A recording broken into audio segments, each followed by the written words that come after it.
Tá tocando o que aí? Lenny Kravitz. Hein? Tá ouvindo umas coisas você aí? Fazer o quê, né, cara? Paciência. E essa foto aí? Tá gravando já? Fala galera! Hoje a gente tá aqui para estrear um quadro novo aqui no canal. Esse quadro ele já existia no site do Mundo Metal e fazia bastante sucesso. A gente vai explicar para vocês daqui a pouco, depois da vinheta, como funciona, mas olha só de quem que a gente vai falar aqui. Savatage. Depois da vinheta.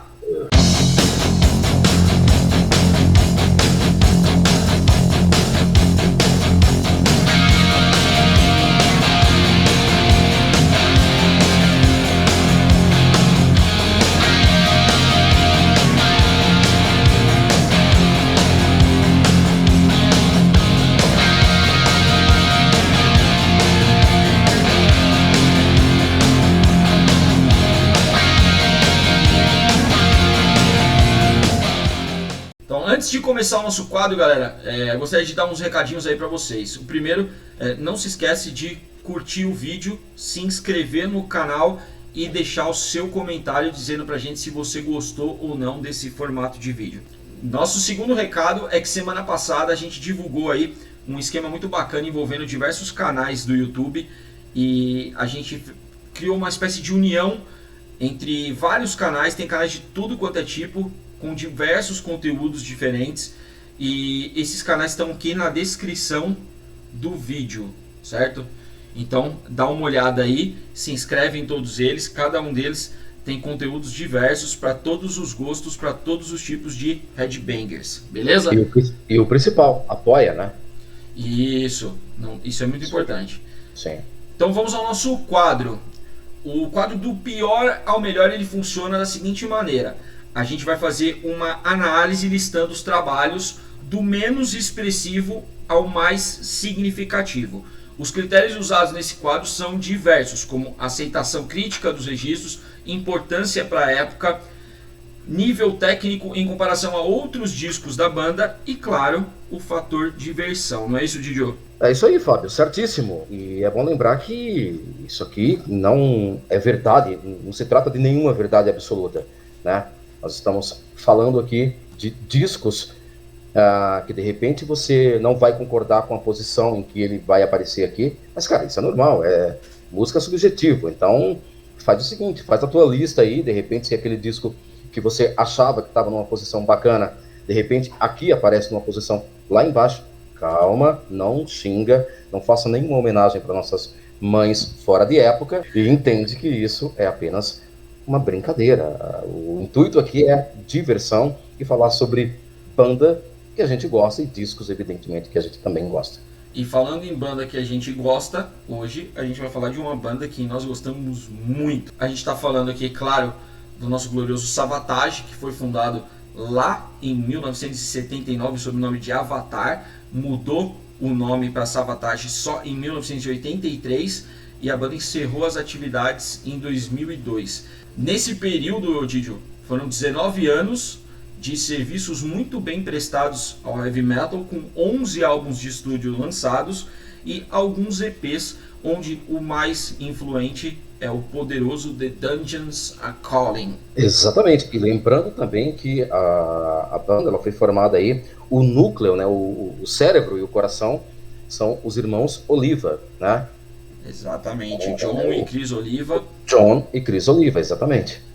E o Savatage é uma banda que, apesar ali da discografia não ser tão longa, eles tiveram diversas reviravoltas na carreira, né? Mudaram frequentemente de musicalidade e, para choro e desespero dos radicais mais conhecidos como os Truzões, a banda foi do heavy ao hard, do prog ao power, adotou conceitos e elementos diversificados e amplamente copiados nos dias de hoje por diversas bandas. E lembrando que o Savatage ele tem dois momentos aí distintos, né? Falando de vocalistas, nós temos o John Oliva e depois nós temos ali a entrada do Zach Stevens. E essa coisa que a gente fala da sonoridade, ela tá ligada também à troca de integrantes, né?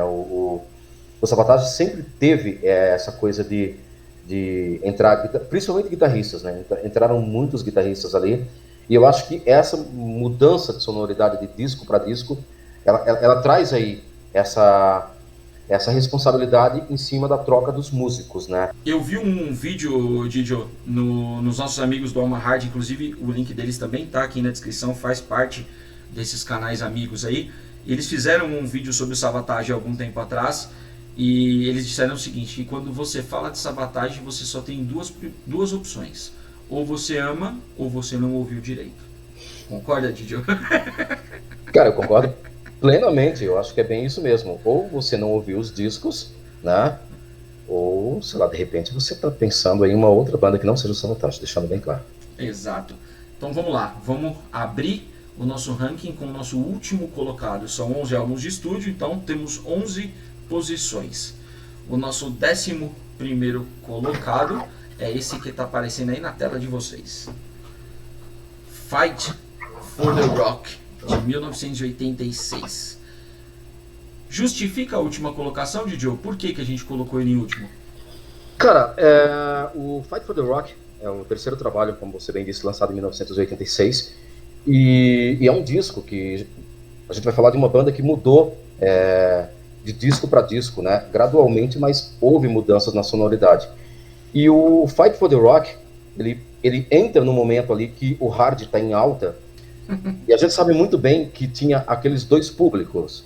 Um que gostava do hard rock, outro que gostava do heavy metal. E tinha aquele lance da crítica com relação ao hard rock, né, as vestimentas, aqueles cabelos de poodles, né? A gente sabe muito bem disso. Então, assim, dizer que curtia hard rock era uma piada.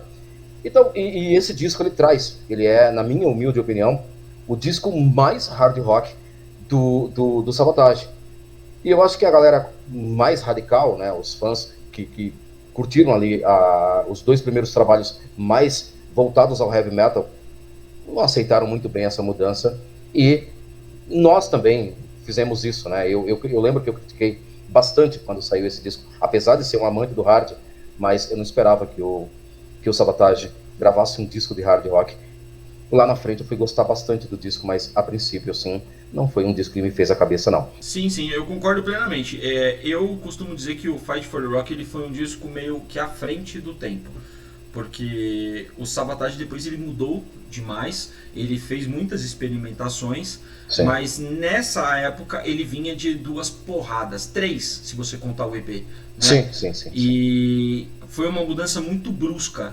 Eu ouvindo esse disco hoje, eu não consigo encontrar nele tantos elementos assim que o desabonem. Mas pra época foi muito pianinho, foi muito teclado, foi muita coisa. E a galera tava vindo de um Power of the Night, de um Sirens, e aí acabou não pegando legal. Tanto que não tem tantas músicas assim desse disco que a gente pode dizer que se tornaram inesquecíveis. Mas lá no futuro, né, ele faria um certo sucesso, até mesmo perante aqueles que não curtiam muito. É isso. Vamos pro nosso 10º colocado. É essa criança que vai aparecer na tela aí pra você agora. Poets and Madmen, disco de 2001, é o último de estúdio que a banda lançou, né? E esse disco aí, ele tava sendo gravado com o Zach Stevens no vocal, mas o Zach, acho que quando descobriu que o John já tava meio querendo terminar a banda, que provavelmente o disco ele ia ser o último ali, o Zach acabou preferindo sair, fazer uma outra banda, trabalhar em alguma coisa que fosse mais duradoura, porque o Sabotage já estava nessa época com os dias contados. O John foi bem franco, falou com todo mundo que ia acabar com a banda mesmo. E quem acaba gravando os vocais desse disco é o John Oliva. Eu lembro quando esse disco saiu e a aceitação dele, cara, não foi assim, mesmo pelos fãs mais assíduos do Sabotage, ele não teve uma boa aceitação. Ele é um disco que ele não pega logo de cara, assim, você ouve e você demora um pouquinho para digerir esse disco, as músicas, melhor dizendo. Ele soa meio cansativo na primeira audição. Então ele é bem diferente de um Gutter Ballad, de um Sirens. Então eu acho que algumas músicas ali, cara, não pegaram, não atingiram o alvo de imediato. Esse disco aí, ele tem uma música que eu acho excepcional, fantástica, maravilhosa, que é a Morphine Child. E essa música eu amo essa música. Mas o álbum em si, eu acho que ele é um disco mais direto, porém ele foi um disco composto para o Zach Stevens que o John acabou cantando. Sim. Talvez se as músicas tivessem sido compostas diretamente para o John cantar, teria O tido um resultado final resultado fosse outro, né? um pouco melhor. Então vamos lá, nosso nono colocado é esse aqui, Dead Winter Dead, 1995. Esse disco, eu gosto bastante dele, mas ele, como que eu posso dizer? Eu acho que ele é um disco que ele não pega tanto na veia como os dois anteriores. O Savatage vinha de uma sequência muito boa com o Edge of Thorns e o Handful of Rain. E de repente eles entram com um álbum conceitual, com algumas faixas ali instrumentais, com um número mais alto de baladas. E não sei, cara, eu achei ele meio enjoado. Depois, como os outros álbuns que eu não gostei de primeira, depois comecei a gostar muito. Sim, o mesmo caso do Poets and Madmen, né? Então é um disco que ele chega, mas ele não causa aquele impacto nos fãs. Porque há uma mudança de sonoridade aqui, tanto que é o que você mesmo disse aí, existem algumas faixas instrumentais, e aqui o Savatage literalmente ele flerta ali com o neoclássico, né? Tanto que você vai ouvir em algumas faixas ali pianos, orquestrações, violinos, o que era até bem o nome diferente. de algumas faixas remete a isso, né? Mozart and Madness. Sim. Acho que o próprio o título já entrega que é um disco totalmente não é totalmente, mas ele se desvincula um pouco do heavy metal propriamente dito, né? Ele é mais um disco, eu diria que é o disco mais neoclássico do Savatage. E evidentemente para quem esperava um disco de heavy metal ali propriamente dito, vamos dizer que ele causou um certo desânimo. Mas com o tempo, ouvindo, você percebe que é um excelente trabalho. Mas aí dá o start para surgir o Trans-Siberian Orchestra, que esse sim, quando eles lançam o primeiro álbum do Trans-Siberian Orchestra, é Sold Out, entra para a lista de best-sellers, e quando ele é lançado, a banda realmente deslancha, começa a ganhar muito dinheiro, eles começam a se apresentar e fazer musicais na Broadway. E essa é a primeira vez na vida do John Oliva que ele vê muito dinheiro na frente dele. Então, a partir daí, a existência do Savatage começa a ficar ameaçada. Ele tenta ainda seguir em frente, mas vai chegar uma hora que ele escolhe o Trans-Siberian Orchestra. Então, vamos lá para o nosso próximo da lista. Nosso oitavo colocado é esse aí, Streets, a Rock Opera, 1991. Esse é o primeiro disco conceitual propriamente dito, né, com participação ali muito ativa do Paul O'Neill, que compõe as músicas junto com o John Oliva. E, cara, eu gosto muito desse disco, mas eu concordo que ele é longo, né, e acaba por ser longo, tendo ali alguns momentos de altos e baixos, algumas coisas meio enjoadas. O que você acha?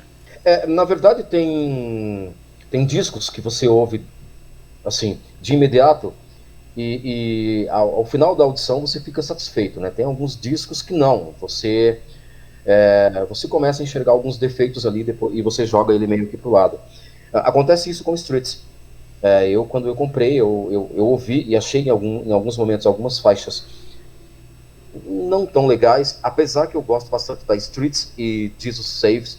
Eu acho são duas faixas que particularmente eu gosto muito. Mas depois desse...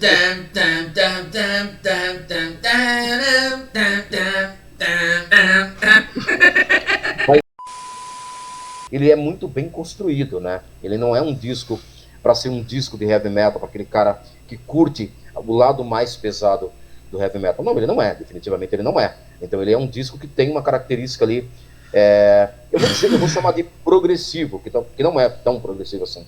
O Wake of McGill é mais. Mas ele traz uma aura meio progressiva, meio neoclássico também. E ele acaba sendo um disco de heavy metal mas não tão heavy metal assim. Cara, esse disco é um disco engraçado, cara. Ele tem várias músicas que eu gosto bastante. Ele tem a Streets, ele tem a Ghost in the Ruins, ele tem a Somewhere in Time, Sim. ele tem a Jesus Saves, ele tem uma música que eu amo, que é a New York City Don't Mean Nothing. Putz, sim, muito bacana. Tem Believe, né, que virou um clássico aí, a balada. Exato. Mas, ao mesmo tempo, ele tem mais um monte de músicas. E tem algumas que não pegaram tanto. Esse é aquele típico álbum que, se você cortasse um pouco ele, cortasse algumas músicas, ele seria fantástico. E como não cortaram, ele é muito bom. Bom, vamos lá. 7ª posição é esse disco aí.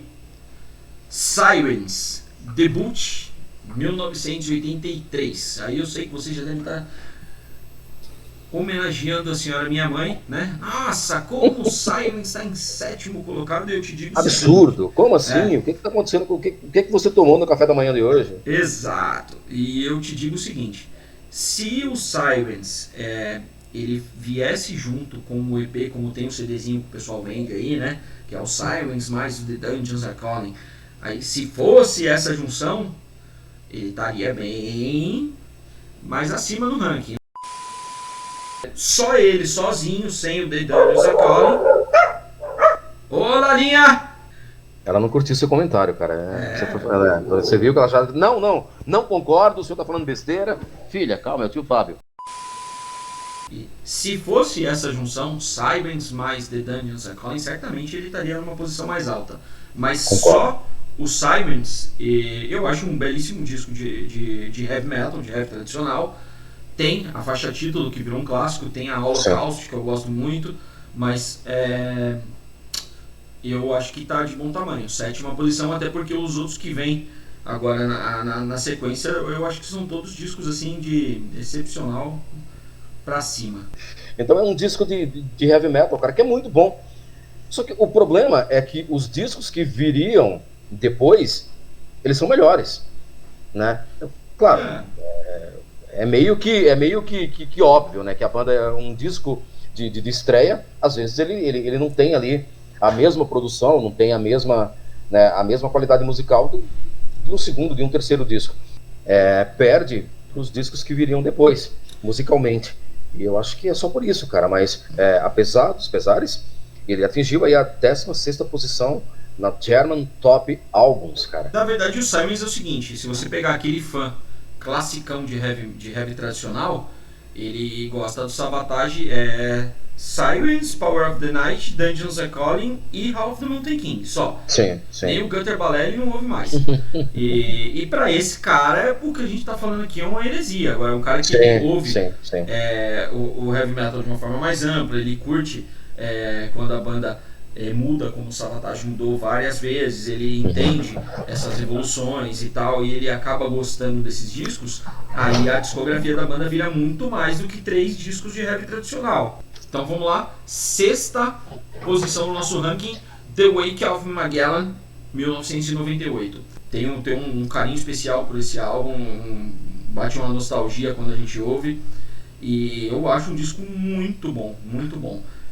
Só pelas músicas que a gente destaca nele, já vale a colocação. Você tem um disco que tem Turns to Me, Morning Sun, The Hourglass.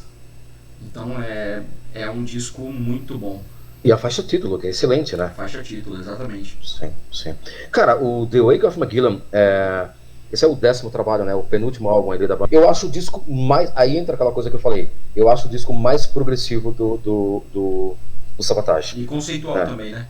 Sim, conceitual. Mas ele traz uma linha progressiva, né? Eu lembro que alguns amigos meus que curtem a banda não gostaram muito. Eles acharam excessos de teclados, as linhas de teclados ali, de orquestrações. Mas, cara, ele é um álbum conceitual. Ele conta uma história onde há necessidade, né, dessas orquestrações, desses teclados.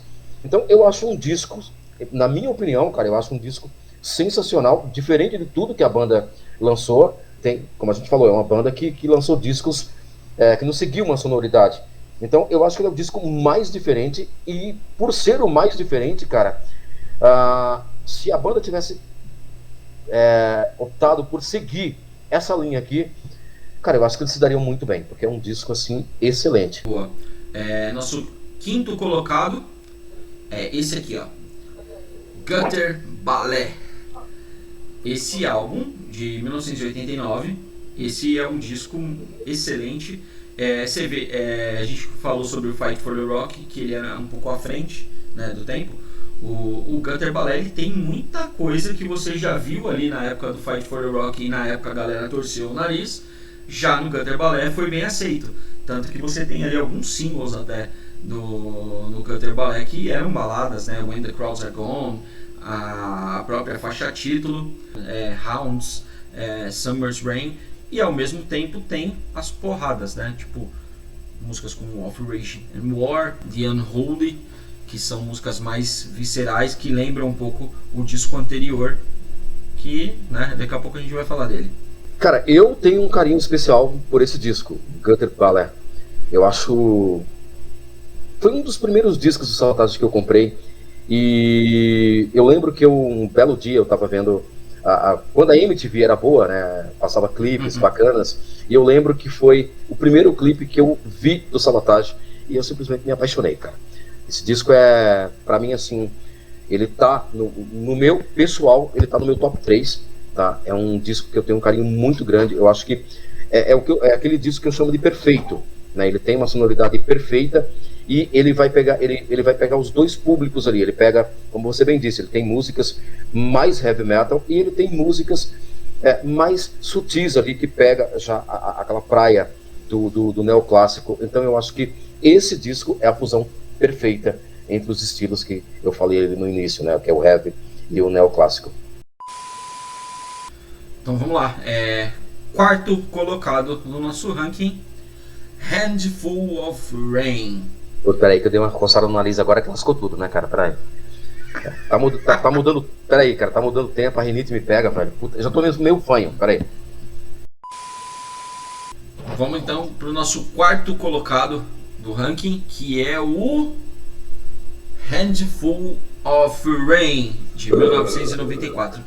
Esse um disco que eu adoro, é um disco sombrio, né? Um disco pesado, que foi o primeiro ali gravado depois da morte do Chris Oliva, né? O John, ele acaba se afastando um pouco ali da banda nessa época, apesar de fazer a turnê e tal, mas no disco ele não está nem acreditado, né? Mas esse aí é um disco excepcional por alguns motivos, né? Para substituir o Chris Oliva, eles colocam nada mais, nada menos do que o Alex Skolnick nas guitarras, né? E esse disco aí, ele tem músicas assim sensacionais. Acho que o exemplo mais óbvio seria a Chance, que é a música que introduz ali aquelas sobreposições de vozes que depois ficaram tão famosas, tão conhecidas na música do Sabotage, mas a primeira vez que isso acontece é nesse disco e é na Chance. E fora a Chance, é um disco que tem outras coisas, né? Tem a Talking Cobras, você tem a própria faixa título Handful of Rain, que é muito boa, a Castles Burning, né? Então, assim, Nothing's Going On. É outra música que eu gosto muito. E tem a balada Alone You Breathe, que foi composta, a letra em homenagem ao Chris Oliva. Ele tem músicas maravilhosas, cara. E apesar dessa coisa meio sombria, né, dessa coisa meio dark, ele soa um pouquinho meio triste ali, meio depressivo em alguns momentos. Mas ele tem uma coisa bacana, ele tem uma coisa que eu gosto muito. Eles exploram bastante os violões, né? Em algumas músicas ali, os violões aparecem mais. Então ali algumas, né, aparecem um pouco, até mais que as guitarras em alguns momentos. E ficou muito bacana essa adição dos violões. Cara, enfim, e tem o Zack Stevens cantando pra caramba, né? Medalha de bronze pra quem? Quem? Esse aí. Esse rapazinho aí. Power of the Night, 1985. Esse é um álbum de heavy metal perfeito. para quem gosta daquele heavy metal clássico, aí você tem tudo. Você tem aquelas músicas mais porradas, aquelas mais velozes, você tem aquelas mais pesadas, aquelas mais cadenciadas, você tem música de tudo que é jeito, não tem nada ruim. E cara, se você ouvir isso aí, se você não sair cantando Power of the Night, Fountain of Youth, Necrophilia, Warriors, cara, para de ouvir heavy metal, que não é sua praia não. Cara, esse é o segundo trabalho, né? Nós falamos de Silence, e após o Silence, aí sim, nós temos o Power of the Night, que é heavy metal, assim, literalmente até o talo, cara. Tudo aqui é muito perfeito, e se você gosta, se você procura um disco do Savatage, a fase mais heavy metal do Savatage, você bem falou aí dos 4 primeiros, Power of the Night, é um disco que eu acho que os fãs mais xiitas do Savatage gostariam que a banda tivesse gravado esse disco várias vezes, né? Medalha de prata para Edge of Thorns, 1993. Esse é o disco de estreia do Zach Stevens, né? Ele assume os vocais aí depois de diversos álbuns aí com o John à frente da banda. E ao mesmo tempo que é um álbum espetacular, é um disco que tem diversas músicas marcantes, acaba sendo um disco triste, né? Porque foi quando o Savatage ele vinha buscando a aceitação, vinha buscando ali um lugar ali ao sol ali na mídia mainstream, e quando eles finalmente conseguem emplacar uma música, né, que é a faixa título Edge of Thorns, aí acontece um acidente trágico que ceifa a vida do Chris Oliva, né? Acidente de automóvel, um caminhão, né, se choca com o carro dele, eles estavam indo para um evento, alguma coisa assim, ele e a esposa, ele morreu na hora. E um dos grandes guitarristas do heavy metal, grande riff maker, um cara que solava muito, tinha riffs, linhas e solos assim inesquecíveis, coisas que você escuta e você já vem o nome dele na mente ali. Putz, isso aqui é um riff do Chris Oliva. Sim. Cara, bom, esse disco marca a estreia, né, do Zach nos vocais, né? E eu acho um trabalho excelente. Concordo com você aí sobre o Chris, né? É lamentável a perda dele. O Savatage conseguiu colocar. Bom, o Savatage sempre foi uma banda com bons músicos, né? Isso é verdade. A banda sempre teve excelentes músicos, isso é fato. Mas eu acho que essa lacuna do Chris Oliva sempre se fez presente ali na música do Savatage, cara. Né? Eu me pergunto como seria os discos posteriores caso o Chris estivesse vivo. Então é um disco que eu gosto bastante, mas como eu te falei, apesar de ser né, um pouco diferente do Rainfall of Rain, eu gosto mais, pessoal, do Rainfall of Rain, mas o Edge of Thorns é um dos trabalhos excelentes também da banda, e né, mais um que a gente ligava a televisão ali e você via, né, constantemente passando ali na MTV o clipe da faixa título, cara. Álbum fantástico. E chegamos ao momento crucial. Eu sei que esse era meio óbvio, não tinha como mudar muito o nosso pódio, né, a nossa medalha de ouro, e é esse aqui, Howl of the Mountain King, de 1987. E esse é um disco emblemático por diversos motivos, porque o Savatage começa muito bem a carreira, lança 2 álbuns de heavy tradicional, cai nas graças dos headbangers, aí escorrega com o Fight for the Rock, é escrachado quando ninguém esperava mais nada, aí os caras vêm com a porrada, Howl of the Mountain King. E esse disco, ele traz ali momentos absurdamente relevantes da carreira da banda, traz clássicos, né? E sim, apesar dele ter momentos ali pesadíssimos, como a faixa título, como Beyond the Doors of the Dark, como Allegiance, e ele traz também algumas coisas inusitadas que, se tivesse aparecido no Fight for the Rock, teria sido malhado, mas aqui Strange Wings virou hino. Sim, sim. Vai entender, né? É. Cara, esse disco, o How of the Mountain King, o quarto trabalho da banda, lançado em setembro de 87, né? Então, você já falou bem das faixas. Eu acho que a Beyond the Doors of the Dark e a Legions já valeria o disco, cara. Eu não tô nem falando da faixa título aqui, né? Eu acho que já valeria o disco. E eu gosto bastante da 24 Hours Ago. Eu acho uma excelente faixa, tá? Uma das minhas prediletas, né? E mais um disco onde tivemos aí um hit, né? A faixa título que também ganhou o videoclipe, você via lá na MTV rolando constantemente. E uma observação aqui é que nós temos a presença o disco traz a presença aí do Ray Gillan. Ele faz os backing vocals na faixa Strange Wings, justamente na que você falou, né?